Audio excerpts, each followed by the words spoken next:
share data saya.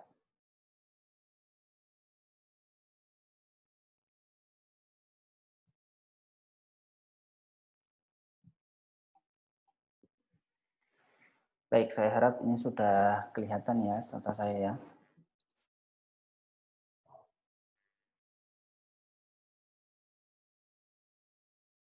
Saya hilangkan dulu. Oke, minta tolong Mas Timo, misalkan nanti saya koneksinya kurang bagus, nanti saya tolong di notifikasi. Oke, baik. Ini adalah data. Nah, kemarin di email itu kita panitia sudah 2 kali ya, sudah 2 kali reminder kepada saudara semua agar open via email SSO. Tapi ternyata sampai pagi ini tadi masih banyak yang mencoba untuk mengunduh menggunakan email non SSO. Alasannya mengapa kita hanya restriksi untuk SSO? Karena memang acara ini sebenarnya khusus exclusively, misalnya itu khusus untuk Anda semua yang dari Fakultas Ekonomi dan Bisnis atau merupakan dari teman-teman dari UNS. Jadi memang ini khusus untuk Anda semua. Itulah kenapa Anda harus login menggunakan SSO. Dan sampai sekarang kalau masih ada yang belum bisa untuk menggunakan, belum bisa untuk mendownload, nanti silahkan dicoba lagi menggunakan email SSO. Tentunya satu yang Anda download itu nanti tampilannya agak beda dengan ini. Jadi ini versi 16, tapi yang Anda sudah download atau mungkin Anda punyai itu adalah versi 13. Jadi yang ada di sini. Oke. Tapi secara fitur sebenarnya tidak banyak yang berbeda. Hanya tampilannya, terus kemudian ya ada beberapa fitur, tapi itu fitur yang berbeda itu fitur yang advance ya. Jadi itu tidak begitu berpengaruh untuk sama sekali tidak berpengaruh untuk analisis data panel. Nah, kemudian untuk stata itu bagi yang belum pernah menggunakan itu ya bentuknya seperti ini. Saya akan overview sedikit ya, sekitar 5 menit. Jadi di atas ini ada beberapa menu itu, file, edit, view, data, dan sebagainya ini. Personally, saya itu nggak pernah menggunakan menu yang ada di atas ini. Mengapa? Karena stata itu lebih nyaman digunakan ketika kita bisa mengetik semuanya itu di kolom komen yang ada di sini. Gitu loh. Jadi mulai dari download data, mulai dari kita menganalisis regresi, semuanya itu bisa dilakukan via komen. Dan bagi Anda semua tidak usah khawatir, nanti kita akan berikan semua komen beserta hasilnya kepada Anda semua. Nanti akan kita berikan. Jadi tidak usah, ya kalau mau nyatet silahkan sih, tapi tidak usah khawatir, wah nanti aku ketinggalan komennya apa ya untuk analisis data regresi pakai VG5, wah untuk asumsi klasik nanti komennya pakai apa ya. Nah itu tidak usah khawatir, nanti kita akan berikan semuanya secara gratis, tidak usah khawatir. Gitu. Jadi memang acara ini untuk Anda semua yang memang ingin untuk kita semua yang ingin belajar analisis data panel itu seperti apa. Kita nggak sediakan sertifikat ya, kita nggak sediakan sertifikat, tapi kita akan sediakan semua materi, mulai dari slide saya, terus semua komen. Jadi kalau Anda pegang itu, komen-komennya nanti, sintak-sintaknya yang nanti akan kita contohkan, yakin nanti pada saat Anda mengerjakan skripsi, itu tidak akan ada masalah. Baik, jadi sekedar overview yang ada di sini ini adalah halaman utama dari Stata. Jadi di sini nanti bisa menampilkan semua hasil yang ingin semua hasil analisisnya itu nanti semuanya tampil di sini. Terus kemudian yang ada di sisi kanannya adalah history. Mungkin bagi Anda history itu ada di sisi kiri. Gitu loh. Jadi ini agak beda, makanya ini kan versi 16 ya. Atau ini mungkin versi MacBook saya nggak tahu apa ini berbeda. Tapi pada ini akan selalu ada, kadang di kanan, kadang di kiri. Mungkin sebagian Anda posisinya ada di kiri. Jadi misalkan saya ketikkan di sini, saya ketikkan use auto. Jangan saya ketikkan di sini ya. Oh ya, salah satu rekomendasi ketika Anda semua menggunakan Stata, pastikan ketika Anda menggunakan Stata itu terkoneksi dengan internet laptop Anda. Gitu. Walaupun tidak akan memakai banyak koneksi, tapi Karena beberapa perintah nanti itu harus dikoneksikan via internet.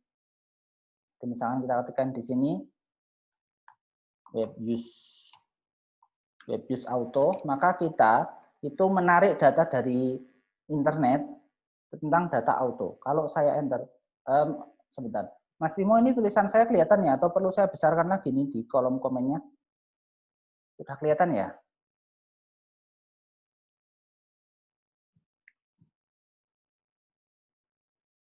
Oke. Misalkan saya kelihatan, Pak. Oke. Misalkan ini saya enter.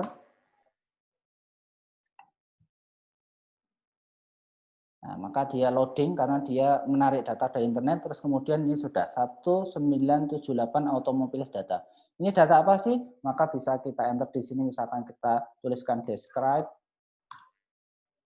Oh, itu adalah data dari website ini, terus itu data automobil tahun 78, dan itu diupdate terakhir tahun 13 April 2018. Jadi variabelnya ada di sini. Ada make, price, MPG, dan sebagainya.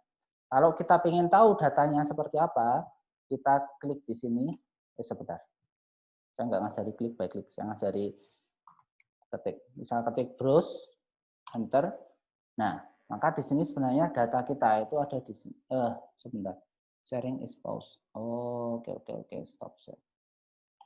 Oh, nggak muncul ya. Nggak kelihatan. Sebentar.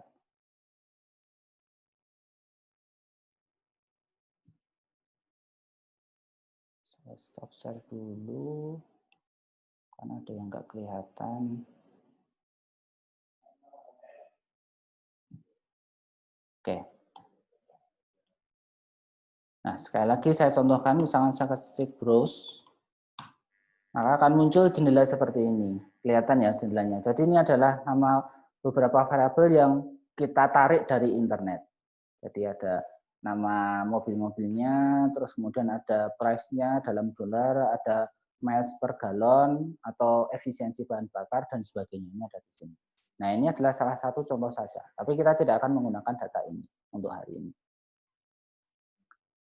Nah, oke, kita akan close. Nah, apa yang kita lakukan hari ini? Maka yang kita lakukan hari ini, kita akan menggunakan data PSID. Ini saya hapus dulu dari sistem data autonya. Saya ketikkan di sini clear all. Terus kemudian saya akan membuka log file. Pelatihan log using pelatihan stata. Dan khawatir nanti Anda bisa mengulang praktek di rumah ya, karena nanti akan saya berikan komennya dan juga hasil-hasilnya ini. Jadi nanti Anda bisa mengulang di rumah, tidak usah khawatir. Sebentar. Oke, saya ganti. Log using latihan stata 14 September. Oke. Saya enter. Nah, sekarang log saya sudah terbuka. Oke. Nah, kita tadi itu kan kita sepakat menggunakan data ini ya, data PSID. Oke, PSID. Jadi apa yang kita lakukan? Maka kita tarik data PSID, lalu di sini web use PSID extract.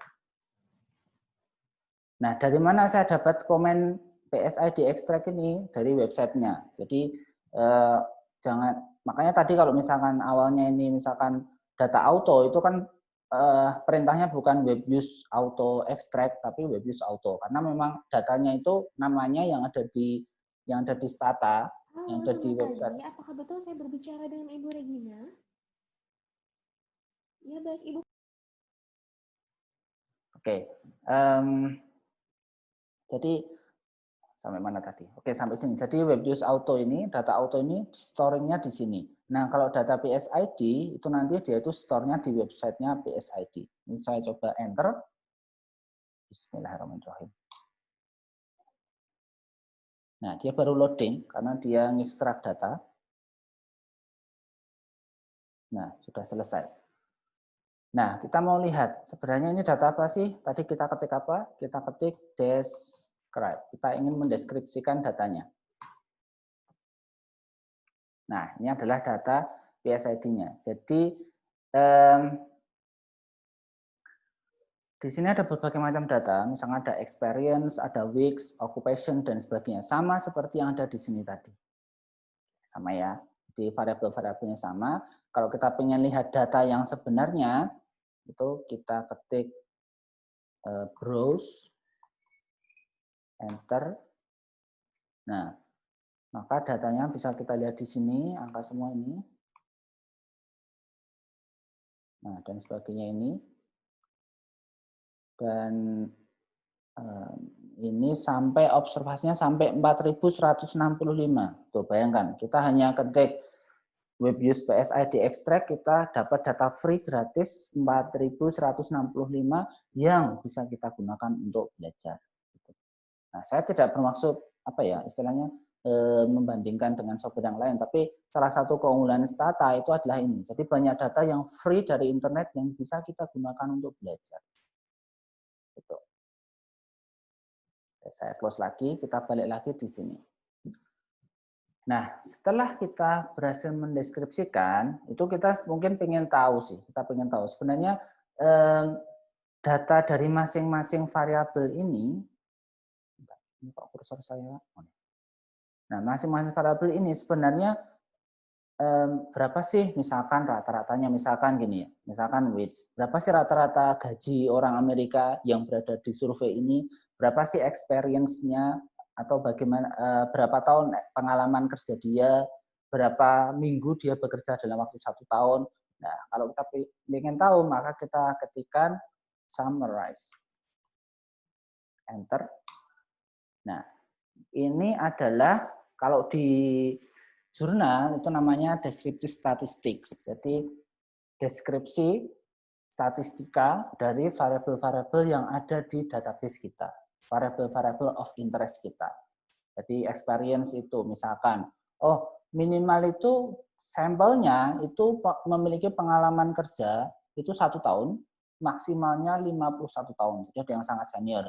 Rata-ratanya 19 tahun. Jadi orang yang disurvei ini memiliki pengalaman kerja minimum 1 tahun, maksimum 51 tahun, dengan rata-rata 19 tahun pengalaman kerja. Bagaimana dengan total bekerja dalam 1 tahun? Total minggu, berapa minggu dia bekerja dalam 1 tahun, maka rata-ratanya 46, terus kemudian minimumnya 5, maksimumnya 52 minggu dalam 1 tahun. Nah, ini adalah descriptive statistics dari data kita. Nah, sebenarnya kita itu tidak apa ya? Kita itu bisa memerintah Stata untuk menampilkan hanya penjelasan, hanya variabel-variabel tertentu saja itu kita bisa memerintah Stata. Misalkan ya, kita ketikkan lagi summarize. Nah, yang ingin kita tahu misalkan yang ingin kita tahu itu adalah experience dan weeks. Terus tambah satu lagi lah, L which, misalkan ya. Kita enter. Nah, maka di hasilnya itu hanya 3 variabel itu. Gitu. Jadi misalkan Anda besok sudah berhasil sudah survei, terus dari survei itu kemudian Anda masukkan di Stata, terus kemudian Anda mau membuat deskriptif statistik, maka Anda bisa membuat deskriptif statistik untuk semua variabel atau untuk variabel tertentu saja.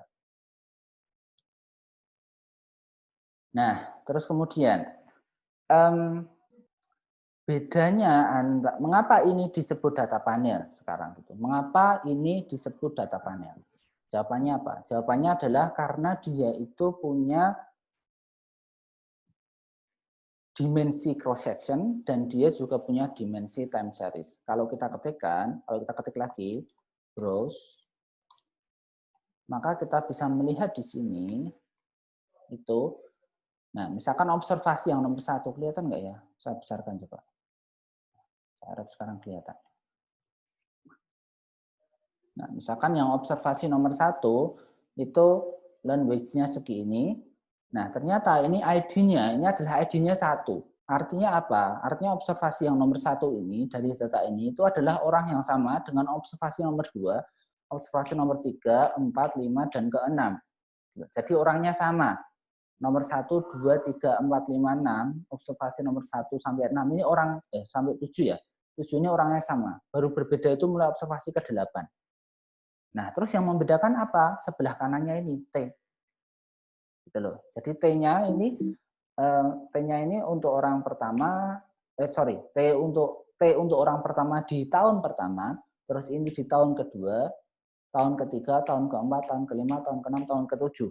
Nah, jadi dari sini kita bisa tahu bahwa ini itu adalah sebenarnya data panel. Karena apa? Karena di situ ada dimensi individu, di sini, dan juga ada dimensi waktu. Oke, saya harap cukup jelas ya. Kalau misalkan ada yang mau tanya, silahkan disampaikan di kolom komentar, nanti biar Mas Timotius bisa memotong pembicaraan saya, tidak masalah. Oke, ini saya close lagi. Oke, nah kalau kita lihat di sini, kan setiap variabel ini sudah ada keterangannya ya, sudah ada keterangannya. Misalkan experience itu years of full time work experience, weeks itu apa sih? Weeks itu weeks work dan sebagainya, ini kan sudah ada keterangannya. Tapi kok yang ID sama T ini kok malah belum, maka kita bisa kasih keterangan. Kasih keterangan, kita ketikkan di sini label variabel ID responden. Kita enter label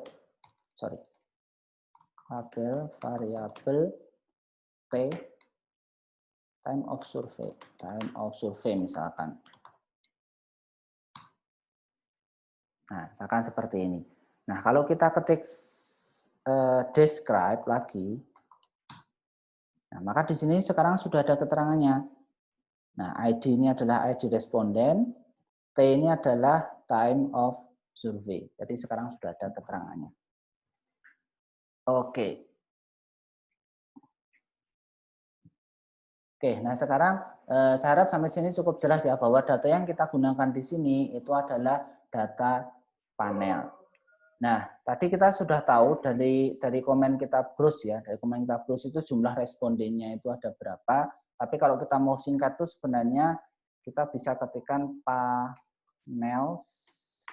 Ini untuk mengetahui sebenarnya ID kita itu ada berapa sih?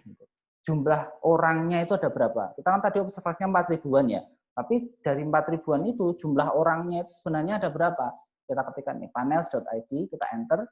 Nah, maka di sini itu kita bisa tahu bahwa number of group-nya itu 595. Artinya apa? Artinya ada 595 orang yang disurvei dari penelitian ini.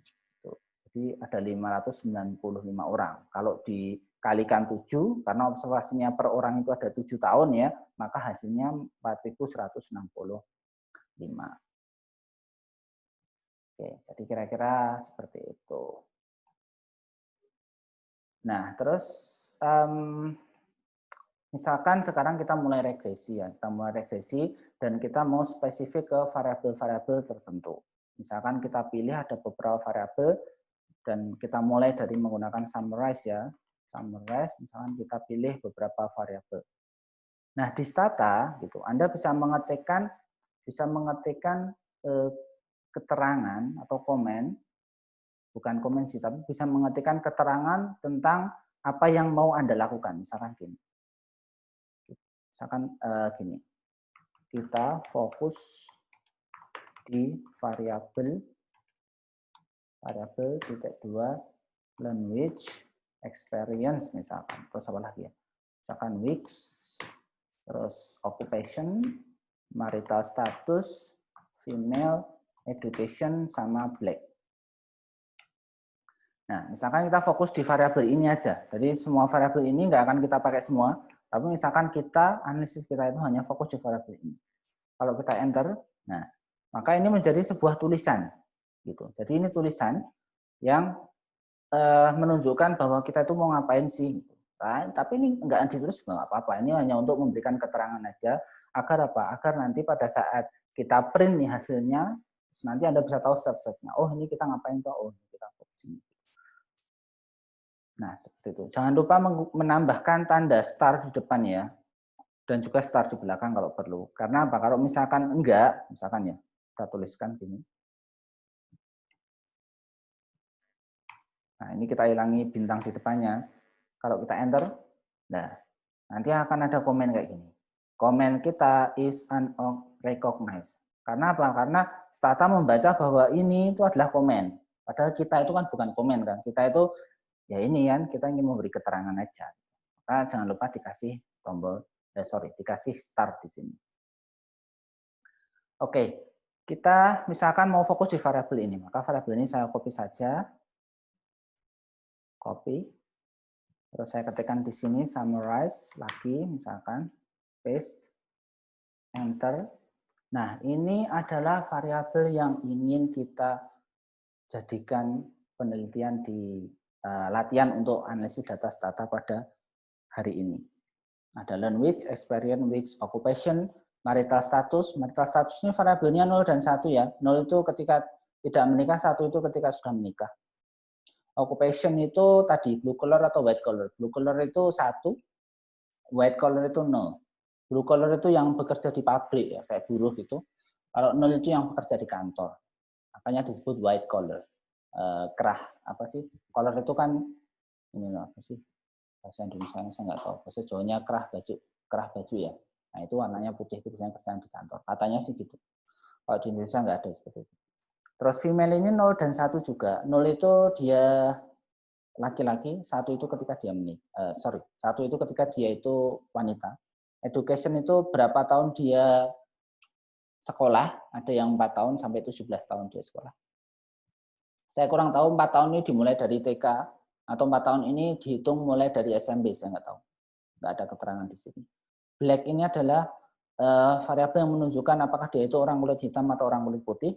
0 itu jika orang kulit hitam, 0 itu jika orang kulit putih, dan 1 itu jika orang kulit hitam. Jadi ini adalah penjelasan variabel yang ingin kita uji pada hari ini. Oke, nah sekarang kita masuk ke analisis langsung saja biar kita semua paham. Misalkan kita ingin mengestimasi bagaimana pengaruh pengalaman kerja terhadap jumlah pendapatan. Pendapatan ini LWage. LWage. Itu adalah pendapatan. Nah, maka yang kita lakukan bagaimana? Kita ketikkan perintah ke Stata untuk melakukan regresi. Caranya bagaimana? Regress. Oke, terus kemudian regress Anda ikuti dengan variabel dependennya, dan which Anda ketikkan kembali variabel independennya, misalkan tadi experience. Kemudian Anda enter. Nah, ketika di enter, maka sudah kelihatan di sini. Itu kan. Nah, ini adalah hasil output dari regresi. Cepat ya. Jadi silakan bayangkan Anda punya data, terus kemudian Anda regresi, maka ini langsung sudah keluar hasilnya seperti ini, maka Anda bisa mengerjakan analisis data skripsi Anda dalam waktu 30 menit. Di 30 menit Anda selesai skripsi. Luar biasa itu. Di skripsi itu tidak usah lama-lama. Jangan ya kalau Anda punya alasan lain untuk agak lama mengerjakan skripsi sih nggak apa-apa. Tapi pada intinya skripsi itu kalau dikerjakan itu tidak mudah. Kuncinya adalah tetap semangat. Dan silahkan ikuti apa kata pembimbing Anda. Baik, mohon izin saya minum sebentar.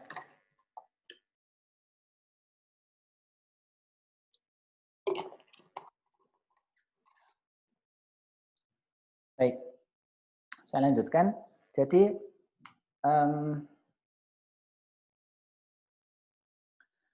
oke, jadi ini adalah hasil dari regresi Anda itu tadi. Jadi di sini keterangannya ya, saya bahas sebentar. Ini adalah jumlah observasinya, 4.165 observasi yang kita analisis. Jadi kadang gini, kadang banyak mahasiswa yang bertanya, Pak, jumlah observasinya itu berapa? Nah, saya ketika ditanya seperti itu, saya tidak pernah memberikan jawaban pasti. Karena apa? Karena yang namanya regresi itu semakin banyak data Anda, itu pasti hasilnya semakin bagus. Jadi kalau data kita sedikit, itu nanti bisa jadi katakanlah gini loh, kita ingin mengestimasi tadi pengaruh uang saku terhadap IPK. Anda berkeyakinan dengan sudah melakukan kajian pustaka, membuka buku, terus teori dan sebagainya, Anda buka literatur psikologi, Anda buka literatur apapun, kemudian Anda berkesimpulan bahwa uang saku yang semakin banyak itu IPK-nya pasti mahasiswa semakin banyak, Pak.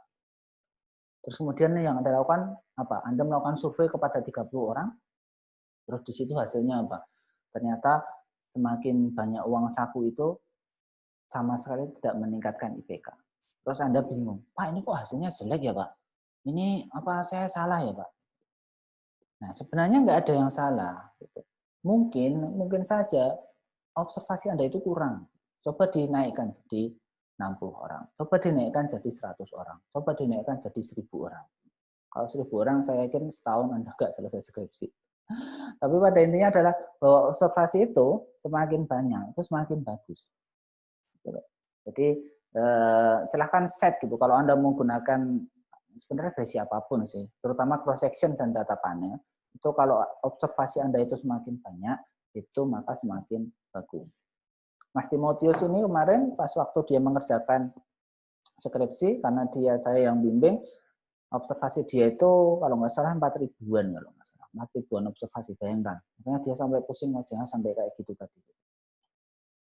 Nah, jadi semakin banyak intinya semakin bagus. Ini observasinya 4100, terus kemudian R square, ini adalah R square-nya. R square itu sebenarnya model kita itu seberapa fix lah. Model kita itu bisa menjelaskan variasi antara language. Kalau di sini 4% berarti apa? Berarti experience ini, karena variabelnya hanya satu ya, experience ini bisa menjelaskan 4% variasi dari gaji. Terus ini nggak begitu penting untuk Anda saat ini. Terus di sini kita lihat di sini, jadi yang ada di sini adalah koefisien. Experience itu koefisien 0,08. Terus kemudian ini T statistik, ini P statistik. Bagaimana kita bisa tahu kalau experience itu signifikan? Kita lihat di P. Kalau P itu dia kurang dari 1%, maka itu disebut signifikan. Tapi signifikansi ada 3 macam ya. Ada 10%, 5%, 1%. Semakin kecil semakin bagus. Di sini 0,0000 artinya kurang dari 1%. Artinya apa? Artinya experience atau pengalaman kerja. Itu berpengaruh positif terhadap jumlah gaji orang-orang yang disurvei yang ada di Amerika Serikat. Semakin tinggi pengalaman kerja, maka gaji mereka itu semakin tinggi juga. Gitu loh. Nah, jadi itu ya sesimpel itu mengerjakan regresi kalau pakai satu variabel seperti itu. Misalkan kita ingin tadi kita kan punya beberapa variabel ya. Misalkan kita ambil occupation. Occupation tadi adalah ketika dia bekerja di pabrik dan satu ketika dia bekerja di kantor. Apakah orang yang bekerja di pabrik itu gajinya lebih tinggi daripada orang yang bekerja di kantor? Bisa kita teliti di sini. Kita ketikkan lagi regress, language, kemudian occupation. Kita enter. Nah, ternyata apa? Di sini, kalau tadi ininya negatif, sekarang koefisiennya itu adalah, kalau tadi ini positif, sekarang koefisiennya adalah negatif. Dan ini juga signifikan, 0,000, artinya signifikan di P statistik kurang dari 0,01. Mohon maaf, saya tidak akan mengulang pelajaran statistik yang sudah Anda dapatkan dulu di semester awal Anda kuliah ya. Jadi tentang bagaimana sih T statistik itu, bagaimana p-value itu, saya nggak akan ulang, tapi saya hanya akan menjelaskan melalui interface data ini, cara membacanya itu bagaimana. Nah, jadi kalau di sini secara singkat, itu bisa kita lihat bahwa kan tadi occupation itu apa? Satu ketika dia itu bekerja di pabrik. Nah, ketika ini koefisiennya itu negatif, T statistiknya itu negatif, artinya apa? Orang yang bekerja di pabrik memiliki gaji yang lebih rendah daripada orang yang bekerja di kantor. Berdasarkan survei ini. Gitu loh. Nah, Pak, kalau kita mau menganalisis gaji dan pengalaman secara bersama-sama bagaimana? Ya sudah, tinggal Anda tarik aja di sini. Anda ambil dari story atau Anda ketik ulang di sini atau Anda ambil dari story seperti ini. Terus Anda ketikkan occupation. Anda tambah. Tadi kan satu variabel ya. Anda tambah satu variabel lagi, Anda enter. Nah, maka hasilnya di sini ada beberapa kan? Ada dua variabel di sini. Experience dan juga occupation. Jadi experience ini tadi positif signifikan, occupation itu negatif signifikan. Jadi seperti itu. Oke, mungkin ada yang mau ditanyakan dulu atau sudah ada pertanyaan belum, Mas Timotius? Belum ada? Ini belum ada yang mengajukan pertanyaan di room chat, Pak. Oke, belum ada yang mau pertanyaan, nggak apa-apa. Oke. Baik, sekarang saya lanjut. Saya lanjut lagi ya. Ini tadi kita terkait dengan regresi. Sekarang saya lanjutkan lagi. Gini, jadi kalau kita lihat di sini, misalkan ya, kita bandingkan regresi yang atas ini dengan regresi yang bawahnya ini. Tadi apa? R-square itu terkait dengan goodness of fit sebuah model. Terkait dengan bagaimana model tersebut menjelaskan variasi di variabel dependent. Jadi kalau tadi, misalkan di sini ya, itu R-square-nya kan cuma 0,04. Jadi artinya apa? Experience ini hanya menjelaskan 4% dari variasi dari wage, variasi dari gaji. Akan tetapi ketika kita gabungkan dengan occupation, ternyata apa? Di sini naik menjadi 15%. Artinya apa? Modelnya semakin bagus. Dengan dua variabel independen itu, dia bisa menjelaskan variasi dari land wage itu sebesar 15%. Jadi kan modelnya semakin bagus kan? Jadi semakin kita tambah variabel independen itu akan semakin bagus lagi. Makanya kadang mahasiswa itu juga sering tanya gitu, Pak, saya pakai berapa variabel independen ya? Justru ya pasti jawab saya semakin banyak semakin bagus, Mbak. Semakin banyak semakin bagus, Mas. Jadi sebenarnya nggak ada batasan gitu. Cuman ada salah satu rules itu seperti ini. Model yang bagus itu adalah model yang parsimonius. Saya tuliskan di sini ya. Tuliskan di sini, misalkan model yang bagus adalah model yang parsimonius. Artinya apa? Artinya jumlah variabel independen itu cukup. Parsimonius itu sama dengan concise. Concise itu cukup, tidak terlalu banyak, tidak juga terlalu sedikit. Jadi cukup. Kalau terlalu sedikit itu nggak bagus, kalau terlalu banyak itu nggak bagus juga. Mengapa? Nanti kadang variabel utama kita itu malah jadi nggak signifikan nanti. Karena apa? Karena signifikansinya diambil oleh variabel-variabel yang lain yang sebenarnya itu nggak begitu penting.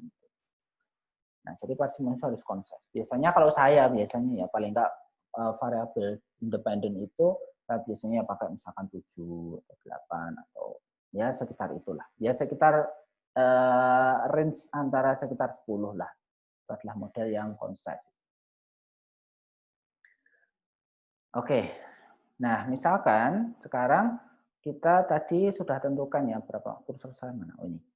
Misalkan tadi kita sudah tentukan ada beberapa variabel tertentu tadi. Nah, ini yang menjadi variabel utama kita copy paste di sini. Terus kita kasih command regress, kita enter. Oke, nah sampai di sini sebenarnya kita belum masuk data panel ya. Ini saya baru perkenalan tentang regresi itu seperti apa. Nah, jadi dari sini kita bisa berkesimpulan. Misalkan tadi ya experience yang lebih tinggi itu ternyata gajinya lebih tinggi pula. Karena apa? Karena di sini adalah positif, terus kemudian di sini juga signifikan. Jadi secara signifikan. Jadi pengalaman kerja secara signifikan mempengaruhi gaji penduduk yang ada di Amerika, yang ada di survei ini. Terus kemudian nih, misalkan ada variabel, misalkan fem. Fem tadi apa? Fem itu adalah variabel wanita. 1 jika female, 0 jika male. Nah, di sini hasilnya apa? Hasilnya negatif. Artinya apa? Artinya gaji wanita di Amerika itu lebih rendah, secara signifikan lebih rendah daripada laki-laki. Lebih rendahnya berapa? 0,36%. Sekitar perempuan itu sekitar 0,36% lah di bawahnya laki-laki. Nah, jadi segitu. Jadi kan sangat menarik kan. Terus kemudian apalagi ini? Black. BLK tadi apa? BLK itu adalah black. 1 jika orang kulit hitam dan 0 jika orang kulit putih. Setelah kita lakukan regresi, hasilnya apa? Hasilnya juga negatif. Dan ini juga signifikan. Artinya apa? Artinya bahwa gaji penduduk Amerika Serikat yang berkulit hitam itu ternyata lebih kecil daripada gaji orang yang berkulit putih. Kemudian kita lihat di sini R square-nya berapa? 0,35 atau 35%. Artinya apa? Artinya model regresi kita itu bisa menjelaskan variabel gaji itu sebesar 35%, which is lebih bagus daripada tadi sebelumnya kan, sebelum tadi hanya 15%. Sekarang menjadi 35%.